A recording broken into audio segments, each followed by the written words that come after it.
Hi Fraser, here's a quick test of your clock so you can see them working. That would be as you've turned the ignition on, and then as you run through the gears, there's the sensor which gets grounded depending on which gear is selected. So as you go through the gears, you get first, second, third, fourth and fifth.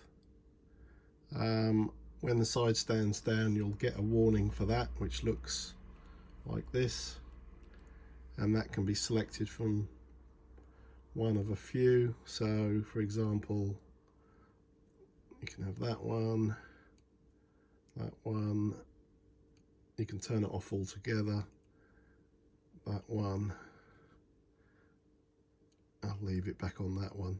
They're all done just by connecting the two black wires together. If you remember, there's no switch on your clock, so you basically have to ground a wire, but by joining these two wires together you get the same effect. You can fit a switch if you wish, but once you've set it up how you want it, that's it. So I hope you like them.